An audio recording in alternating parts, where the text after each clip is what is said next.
Today we shall embark on a new series of Dhamma talks, namely on the five roots of, the three roots of all unwholesomeness, and those three roots of all unwholesomeness consist of greed, Lobha, and then Lobha Mūla, or Lobha Hetu. And then as the second one we have hatred or ill will, Dosa, Mūla or Hetu. And then as number three, we have ignorance, Avijja, Mūla or Avijja Hetu. Now, these three roots of all unwholesomeness have their opposites, namely in the form of the three roots of wholesomeness, namely alobha, non-greed, and then the root of non-hatred, adosa, and then the root of non-ignorance, namely vijja. Now, how do meditators experience the roots of greed? Well, at the beginning of a retreat, the meditator has a hard time controlling his or her eyes, and will want to look around, and when seeing some beautiful sight, then the person can not go without indulging in this beautiful object. Again, when the beginning meditator by chance hears some sweet sound, then the meditator cannot go without listening to this sweet sound more and more. And the same thing goes for a fragrant smell. When one comes across such a fragrant smell, then the beginning meditator will be tempted to enjoy it, to indulge in it. The same thing goes for delicious food, and also for pleasant, soothing, tactile experiences. One wants to enjoy these pleasant, tactile sensations, and one wants to have or experience more and more of the same. Now, as a meditator, we need to understand the nature of this root of unwholesomeness in the form of greed.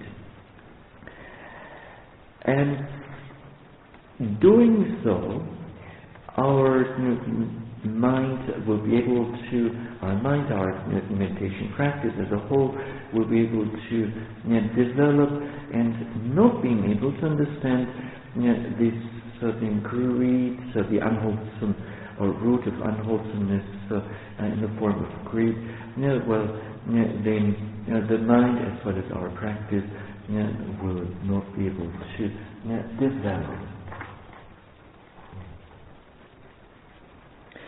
Now,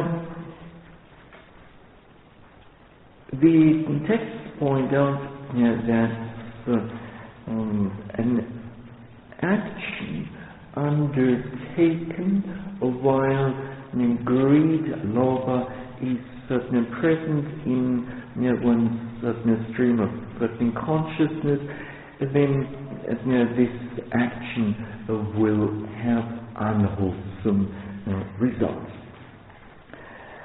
And so greed has a way of coloring our consciousness and of influencing the ethical outcome of the action.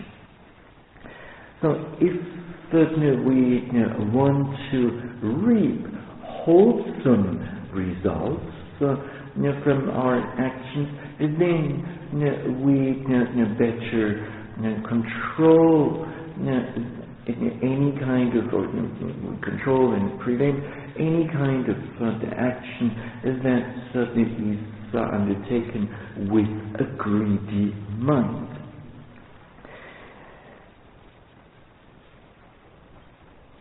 Now, the Abhidhamma, the philosophy and psychology of Buddhism, speaks in the context of Lobha, speaks of 8 kinds of consciousness rooted in greed. And so we have a consciousness that is associated with joy, and then associated with a wrong view, and then prompted. And then another consciousness that is associated with the feeling, the pleasant feeling, with a pleasant feeling here known or referred to as joy, somanasa, sahagata in the Pali scriptural language, and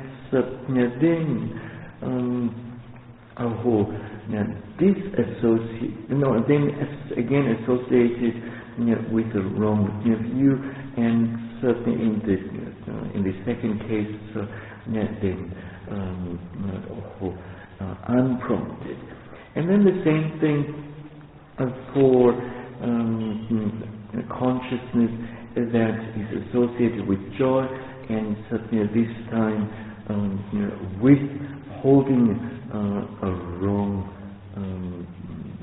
or not free from a wrong view.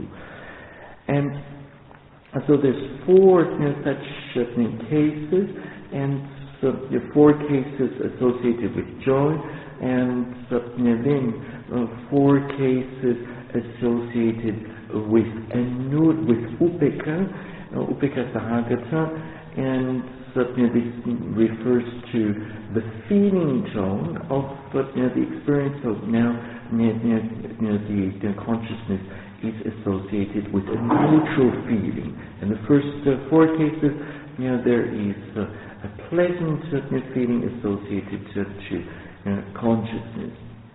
And then again, we have different cases, 2 cases with a mind associated with wrong view, and 2 cases with the mind dissociated from wrong view, and then again cases of the mind prompted and unprompted in both cases.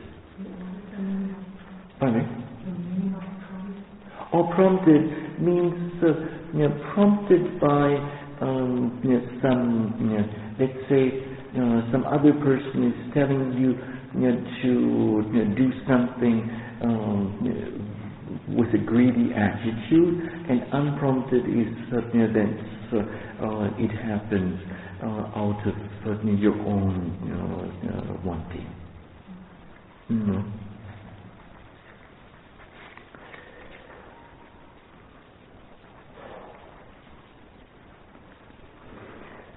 So these are the 8 Lobha Mūla Chitta as given in the Abhidhamma. Now, the text certainly clearly states that greed is a defilement of the human mind. And what this implies is that there's also an opposite, namely the undefiled mind, the mind which is not influenced by impure mental states. And when greed certainly is present in the stream of consciousness, then as we will see later on, we will perform, or we will not see the truth as it is. Now, in the Visuddhimagga, in its 22nd chapter, section 49, or paragraph, section 49, it says that the mental factor of greed, of Lobha itself is defiled. So the mental state itself is unwholesome, is impure. And worse than this certain mental state then also defiles other states associated with it, other mental states.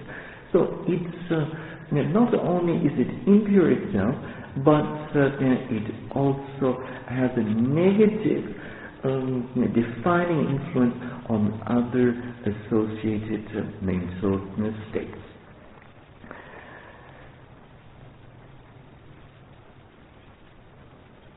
And so the Abhidhamma explains that when greed is present in the mind, and then it colors the mind, and so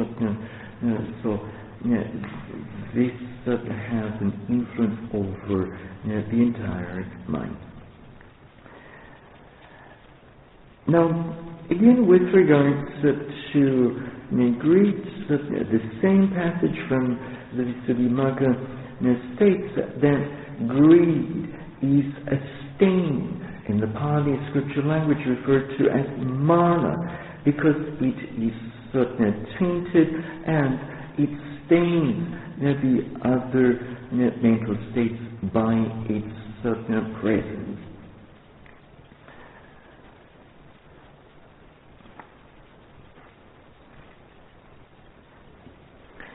Now, you will surely be aware that there are other Pali synonyms for greed, such as raga, namely lust, and then tanha, craving. And the relationship between greed, lobha, and raga is such that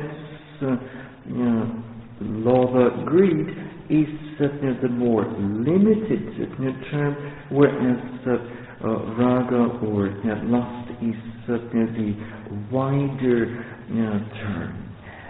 And raga could be translated into English as impassioned excitement.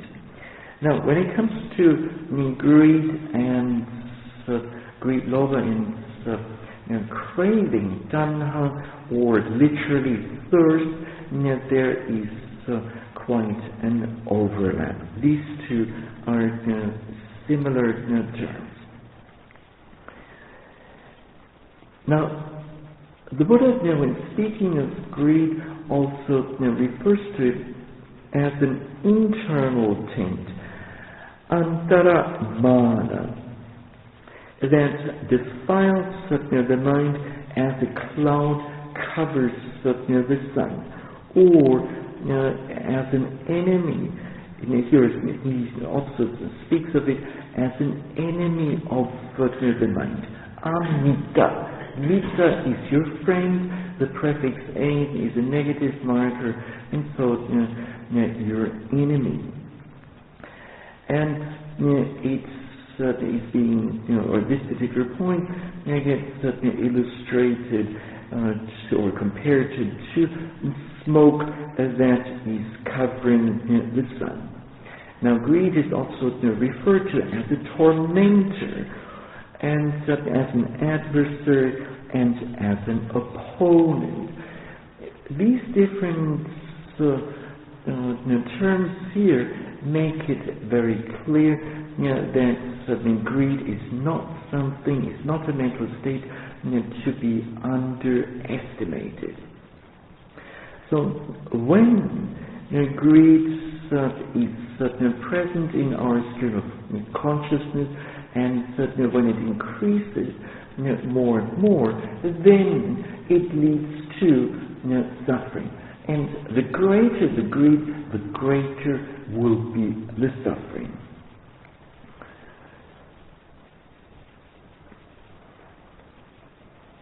Now, this may not be obvious right away, but if you remember a situation from your life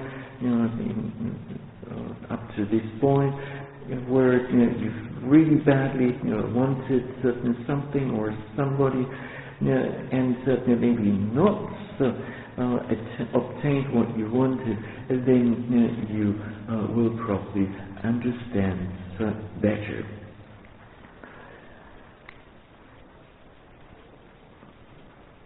And even in the meditation practice, we can see for ourselves how this certain greed can lead to suffering.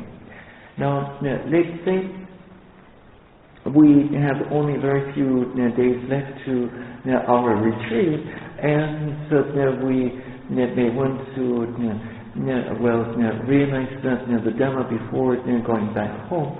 And then, if the practice is not unfolding the way we're expecting it, hoping for it, then it's going to be what? Sukha or dukkha? Karen, what do you think? Dukkha. And Karen, do you, and Lisa, do you agree? Yes, you do agree. Okay. And now, the text further speak of greed, of lobha, as producing other harmful states. The Pali term for this is anatta jhana, and so once greed is there, then it causes kind of a chain effect, and so it leads to the arising of other unwholesome mental states in the mind. And as pointed out at the outset of the talk, this then will prevent the mind from its further development. Now, when we're not meditating, we may not be interested in the development of the mind. We might not even understand why this should be important. However, when we do meditate, we realize that we want to shape the mind, we want to develop it, we want to form it, we want it to grow, and so in this context, then greed has no place.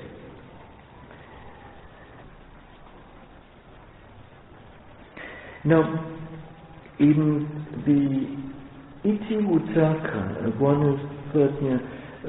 one of the shorter collections of discourses, it says in verse 85 in the Pali scriptural language, Ludo attam na janati, ludo dhammam pasati. Now the meaning of this is, a greedy person fails to see what is correct and incorrect, and a greedy person fails to see the truth.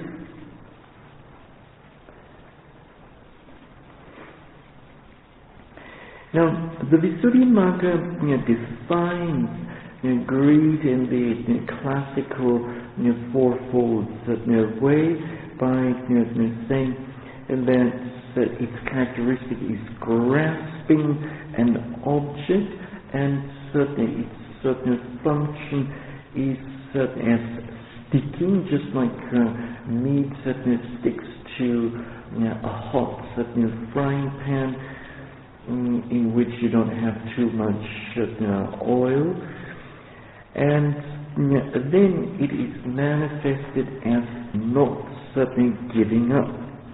And a modern or an illustration for this from the Asian context is that of a hunter catching a monkey.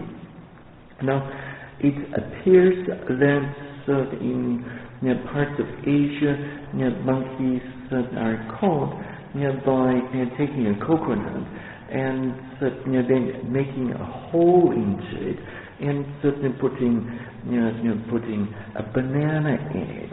A hole is actually split, and then the coconut gets tied to some tree in the forest, and the hunter will wait in hiding, or will be in hiding at a certain distance. Now, sooner or later, a monkey comes, sees the coconut, is curious, and finds this coconut quite interesting, and then starts playing around with it and discovers there's something inside of it, something really precious in the form of a ripe banana. Now, the monkey cannot help but to put its hand into the coconut and to grasp the banana.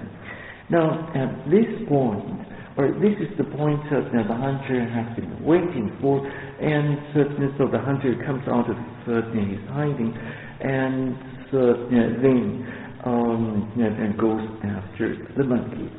Now, the monkey is so attached to the banana that the monkey totally forgets to let go of the banana. And as a result of this, the hunter then catches the monkey. All the monkey would have needed to do was to simply let go, but in this situation, that's the last thing a monkey can think of. So, this not giving up. And indeed, when we very much desire something, when we long for something, when we wish for something to happen, then we just can't give it up anymore, and it comes up in the mind over and over again. And we'll do whatever needs to be done in order to get that desired object. Now, the proximate cause for greed is not, or is seeing enjoyment in a certain or in objects that ultimately lead to bondage. So we see something as attractive. We think that this is going to bring us or yield us maximum happiness, pleasure, and whatnot, and yet we're not realizing that in fact this is tying us to the cycle of birth and death even more. Now, in the Itivuttaka, in verse 85 or section 85, there it says that greed makes one's mind a cavern, or causes one's mind to become a cavern of darkness.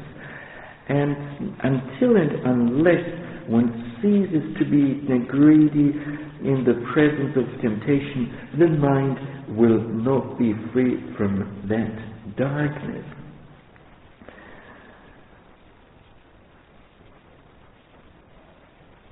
Now, when you think of your meditation practice, especially those who have advanced already quite a bit in the meditation, and let's say those who have reached either the fourth insight knowledge, the mature phase of the fourth insight knowledge, or the 11th insight knowledge of equanimity about certain information, during those two insight knowledges, the mind tends to be pretty clear and quite bright. And the reason for this lies in the relative absence of the unwholesome mental state, or unwholesome, the root of unwholesomeness in the form of greed. Now, when we act out of a greedy mind, then we perform all sorts of things, and these actions will have repercussions. They will lead to karmic results, and in the end, they may lead us to states of loss. So, if we perform, let's say, some terrible crime out of a greedy state of mind, then indeed it may lead, or this then will lead to being reborn in a state of loss.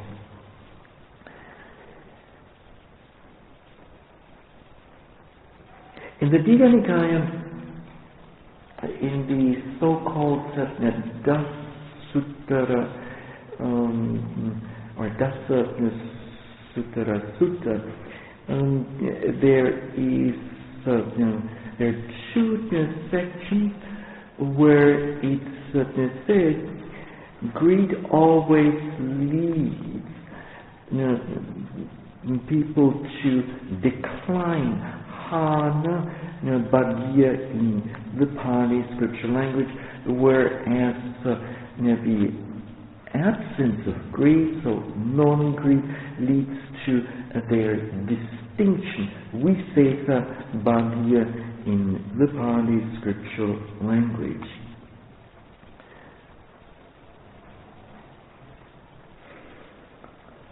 If we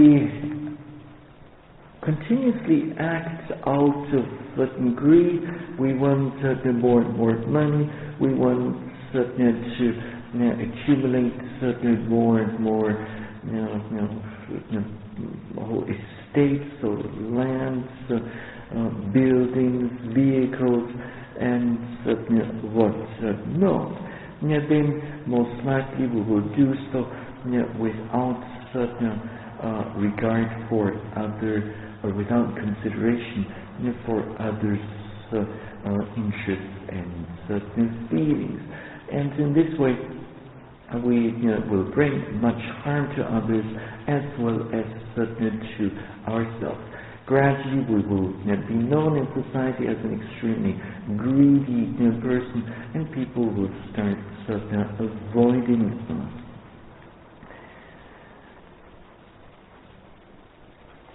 Now, along this same line, it says in the Samyutta Nikaya that certain greed is an obstacle, and it is a veil.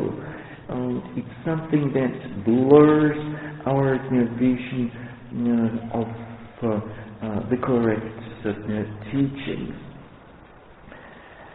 and not seeing the truth, we will want to accumulate more and more, and thus doing so without realizing that we're also increasing the suffering that we bring onto ourselves. So the more greedy we are, the more suffering will follow. Now, the object of our greed can be just about anything. It can be our collection of butterflies, or it could be maybe a collection of, or increasing our banking account, or accumulating real estate, or wanting to have many employees, and so these would be material things, material objects. But then the greed can also attach itself to immaterial things, such immaterial objects such as fame, praise, enjoyment, leadership, etc.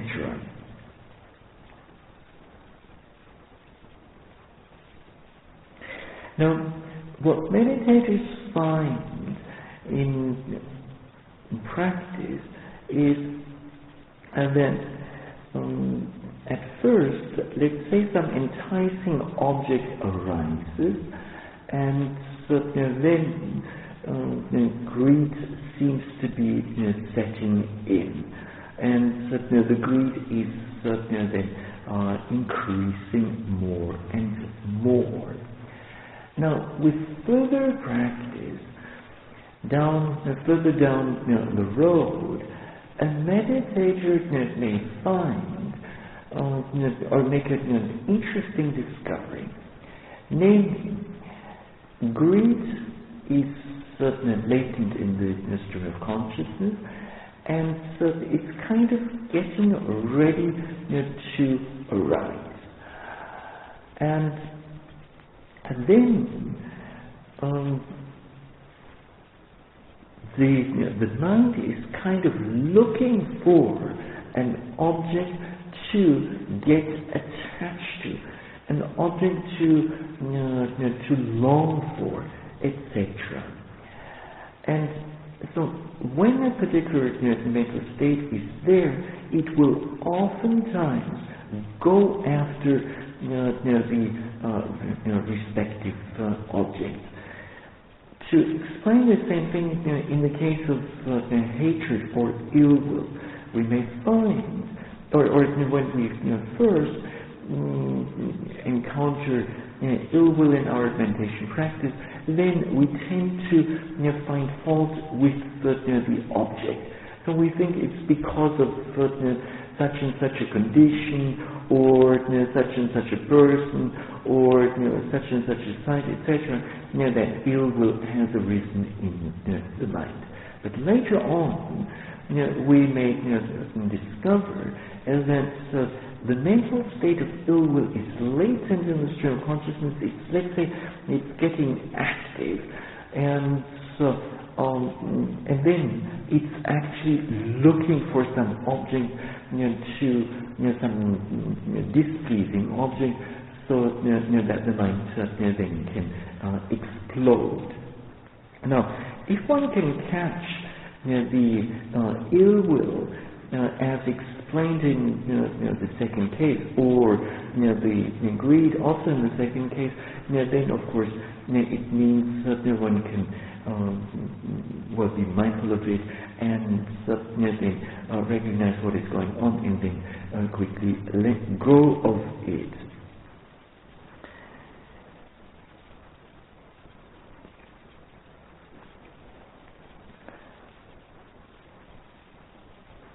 Now, our increasing greed may or leads to an increasing battle in life. Now, at the time of the Buddha, there was a person who approached the Buddha in this regard and asked for advice, and the Buddha confirmed that indeed more greed leads to a greater battle in life. And as recommended in, or as mentioned in the Samyutta Nikaya, volume 1, section 16, it is the cutting off of desire, desire for enjoyment, which will contribute to going through life with great ease. So whether we will have a smooth life, smooth and easy life, or a life full of battles will depend greatly on whether we hold on to greed or learn to let go of it. Now, from a practical meditation point of view, it can be said that the more we practice, the more contentment we find within ourselves. A sense of happiness arises, of inner satisfaction, of peace, calmness, balance of mind, sharpness of mind, etc., etc. And with this, we realize that we need what? Many external things or not? Not many. And so we get by with less and less. So whether we possess external or material things, it doesn't really matter.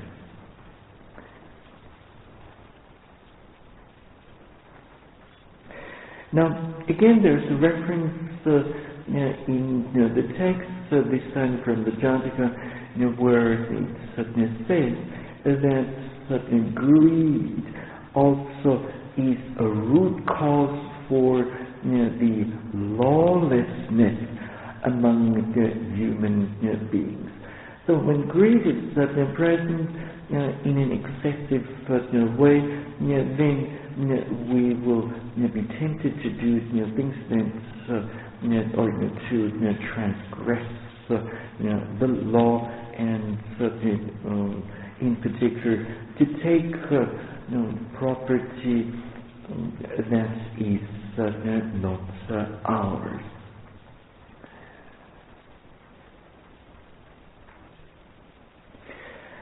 In the Mahadokakanda, the Sutta of the Majjhima Nikaya, there's a reference to greed being the cause of quarrels, even of battles.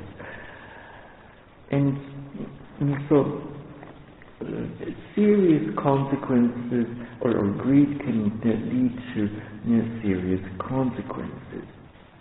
Now, this is not all yet when it comes to the perils or dangers of greed, and the prime cause of oppression and exploitation of man by man comes in the form of greed. And this in turn then may lead to one's own, to social and economic ruin among human beings.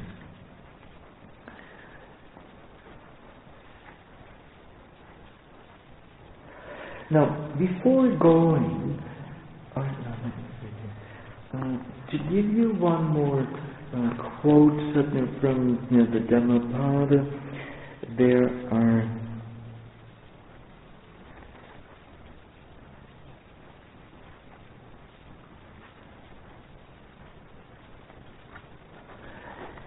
Dhammapada verse 186. It says that the following, namely 86 and 87, not by a shower of coins can sensual desires be satiated. Sensual desires give little pleasure and are fraught with evil consequences, dukkha, as we have seen. Knowing this, the wise man or woman who is the disciple of the Buddha does not find delight even in the pleasures of the devas, but rejoices in the cessation of craving, namely nibbana. Now, when one doesn't meditate, one will probably not understand these two Dhammapada verses. But in the course of the meditation practice, one realizes the true nature of greed, and then one will want to go beyond the greed, and then indeed one realizes that the non-occurrence of objects, the non-grasping of objects is the ideal state to be in. Now, another reference reference to greed comes in Dhammapada verse 215, where it says, Kamato jayati soko, Kamato jayati bayam, Kamato vipamutta sat nati soko kuto bayam. Let lust beget sorrow, lust begets fear. For him or her who is free from lust, there is no sorrow. How can there be fear for him or her? Now, before going into the different ways of overcoming greed, let us see the many different synonyms and certain descriptive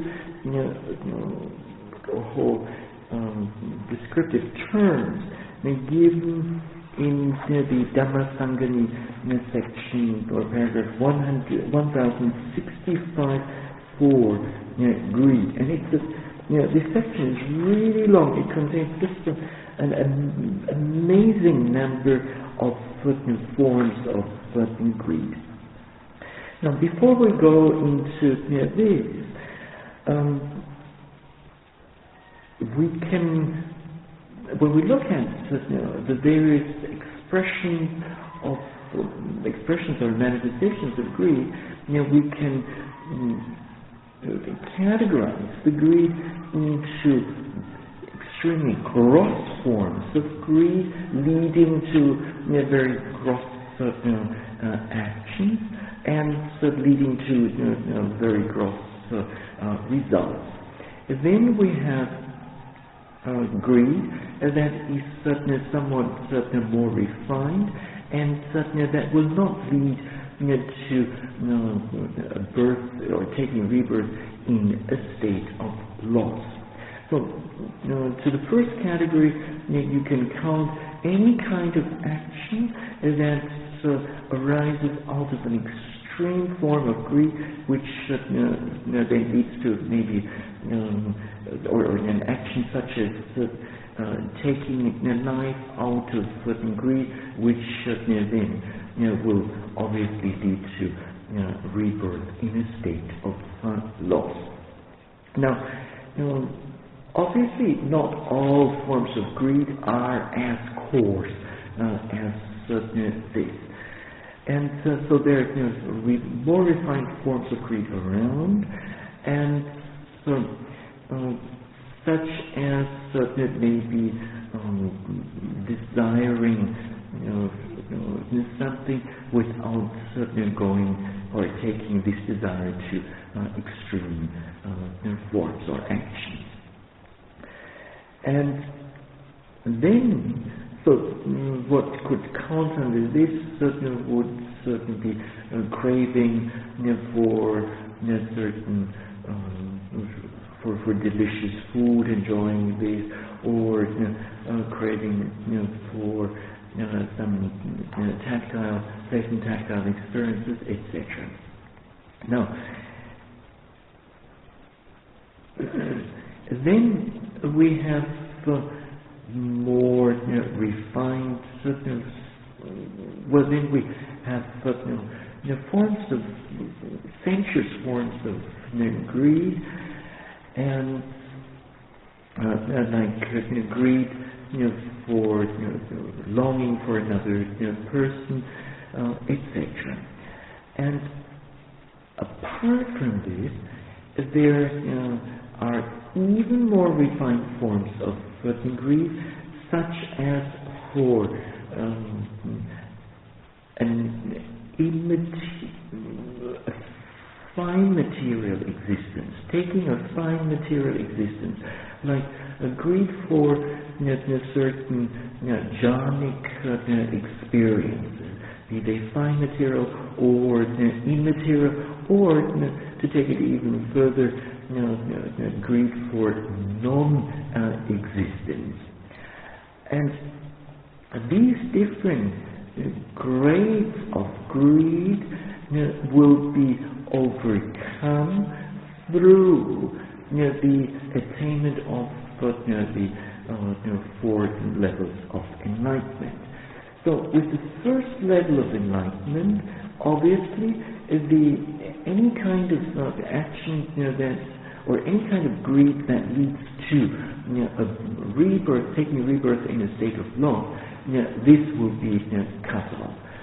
So with stream entry, those forms of greed will go. However, other forms of greed will still remain. And with the attainment of the second level of enlightenment, namely once return, the greed will be further attenuated, further weakened, but not cut off yet. It is with the third level of enlightenment, namely anagami hood, that one cuts off the sensuous greed. And it is sensuous material greed.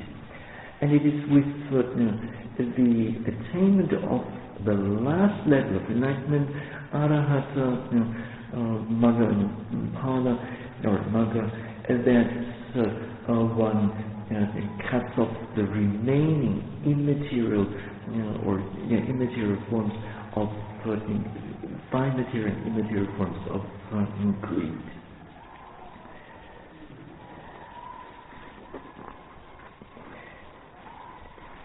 Now, in the Dhammasangani it says that there's of those certain meritorious root causes, what is greed? There are attachment, strong attachment, and then compliance, delight, intense delight, strong attachment of the mind, longing, infatuation, being completely overwhelmed by greed, then greed itself, wanting everything, clinging, then desire, seduction, leading beings to ills and sufferings of existences, causing beings to arise in a round of rebirths, binding beings to successive existences, the net of sensual objects, rapid current of suffering, poisonous force, a rope binding beings to worthless endeavor, pervading desire for sense objects, endeavoring to attain sense objects, a pleasant companion in every existence, hankering after, leading to existences, a jungle, a thick jungle, intimate relationship, lust, favorable regard, entanglement in various sense objects, craving for sense objects, having craving, being full of craving, craving for attractive objects, craving for pleasant sound, for pleasant odor, craving for pleasant taste, tangible objects, for gain, craving for wealth, for offspring, craving for life. And so even this one, craving for life, is interesting because it's a very deeply instilled craving in the mind. Asserting one's right, repeatedly asserting one's right, strongly asserting one's right, assertion of one's right, making an assertion of one's right, assertiveness of one's right. Excessive greed for sense objects, having excessive greed for sense objects, being full of excessive greed for sense objects, being excited with desire like a dog wagging its tail, longing for pleasant objects, passion for improper objects, And then inordinate greed, liking an object, having a liking for an object, longing for an object, fondness for an object, intense longing for an object. Then, craving for sense pleasures, craving for existence, craving for non-existence, craving for existence in the fine material sphere, craving for existence in the non-material sphere, craving for cessation of existence, craving for visible object, craving for sound, odor, taste, tangible object, and for mind object. Then there's the whirlpool of existences, the yoke of existences, the bonds of the clinging, obstruction to meritorious Dhamma, hindrance, concealing the true Dhamma, binding beings to ills and sufferings of existence, impurities, defilements that have not been completely dispelled, upsurge of greed, and then entwining like a creeper, desiring all kinds of objects, root cause of ills and sufferings, and then source of ills, snare of Mara, fishhook of Mara, domain of Mara, river of craving, and then ocean of craving, covetousness, greed, and then the root cause of demeritoriousness. Do you have anything to add? It seems like a pretty complete, at least. Sometimes when preparing Dhamma talks, I'm making new discoveries, and this one, this section here was a new discovery. I've never seen this before, and so greed can take so many different forms. And so for us on retreat to discover these many subtle paths and sub-paths that greed is taking. Now, how do we curb and remove the unwholesome root of greed? Well, one way of doing so would be by way of wise reflections or consideration, such as moderation in eating. When we take food, then we don't take food out of greed in order to fill our stomach or to gain a pleasant appearance or attractive appearance, but rather we take food to maintain the strength of this body and thus to carry out our meditation practice. Now, with sila, with morality, we curb the physical and verbal manifestations of greed, and thus indirectly we weaken the greed. So if we keep doing this, then over time our impulse to indulge in similar activities will gradually decrease. It doesn't mean that the greed will cease altogether in the stream of consciousness, but at least it will weaken a little bit. There will be kind of like a bar there. Now,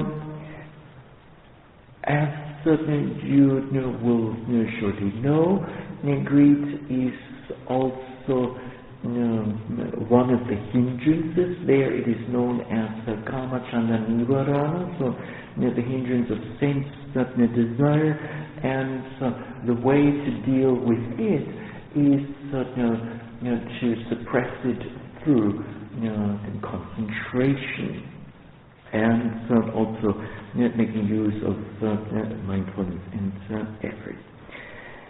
Now, guarding the sense doors, indriya samvara sila, is a wonderful way of preventing greed from arising in the stream of consciousness in the first place.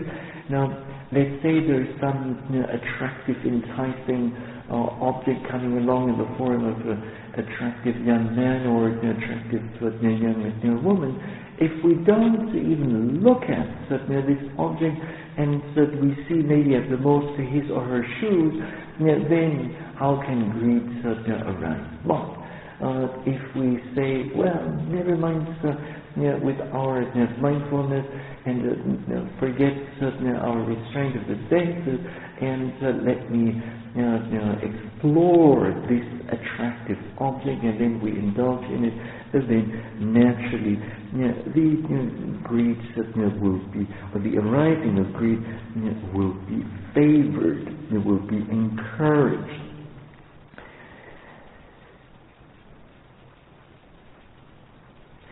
Now, the abandoning of greed happens not all at once, as outlined a few moments ago, but this is a gradual process.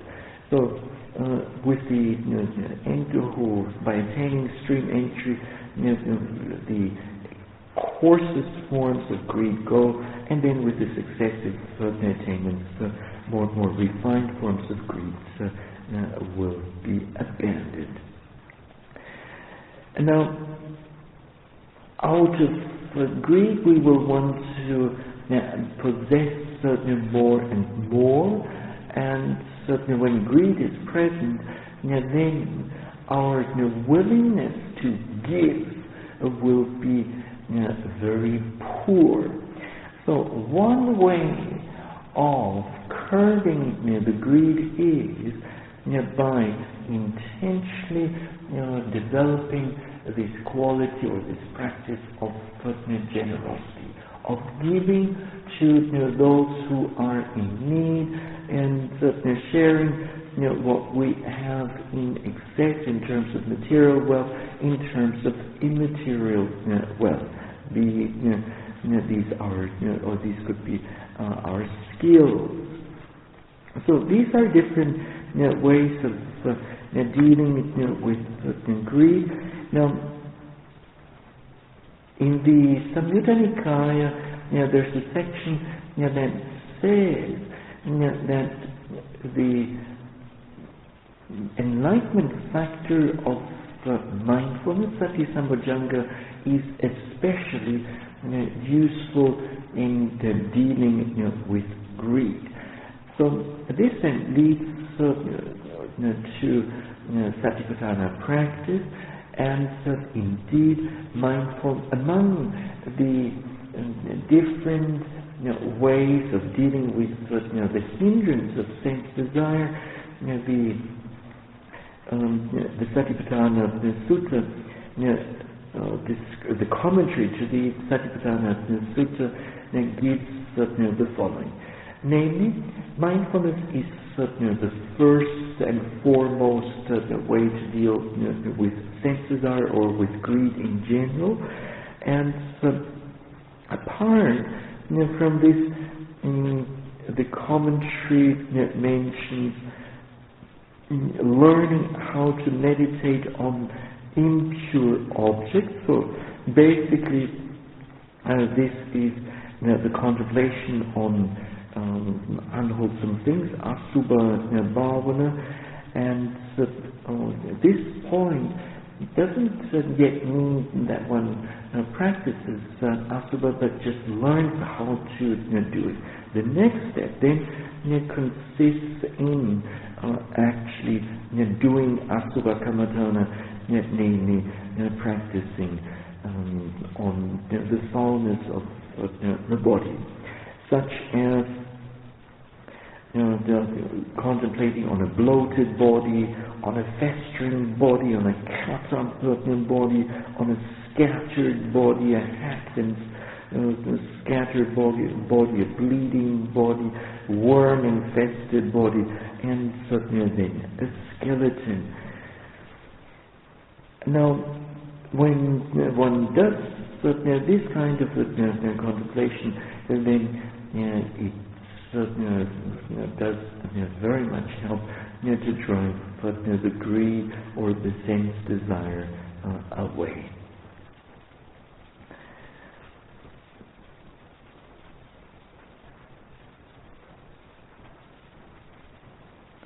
Now, guarding the sense doors we've mentioned already, then moderation in eating also that we've mentioned already, and certainly the commentary further recommends noble friendship. And so if you happen to have an advanced meditator as your friend, a person who has uprooted already plenty of mental defilement and certainly strongly weakened the greed, or even uprooted the sensuous part of the greed, sensuous greed, then such a friend will display non-greed in many different situations in life where other people would display a greedy behavior. This then will be very inspiring, and this then will may lead you to emulate this kind of behavior, and thus will help to weaken the greed.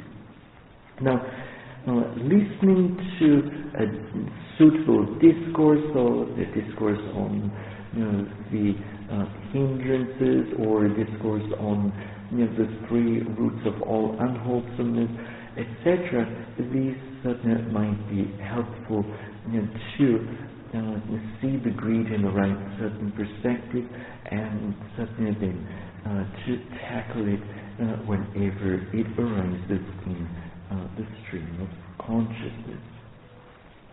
Now, this certainly then,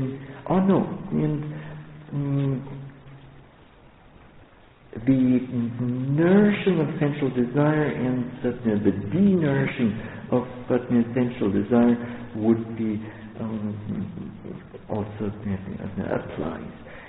Namely, knowing that if we don't certainly restrain our senses, and we keep indulging in objects that easily lead to the arising of certain greed, then obviously more and more greed will arise.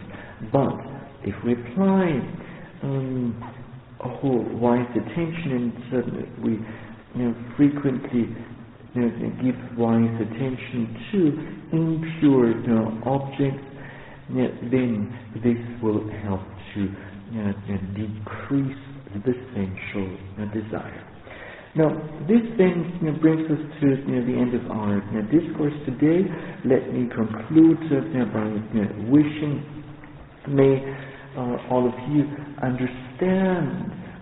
fully understand certainly the many dangers that certainly come along with certain greed and indulging in the mental state of greed, and even strengthening it, and may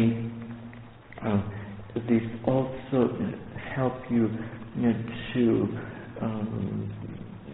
then apply mindfulness and all those other methods that I mentioned in order to curb the greed whenever it arises, to weaken it whenever it arises, and then eventually through the attainment of the four levels of enlightenment in a successive series over many years, may we all be able to fully uproot certain greed from our stream of consciousness. And this is it for now.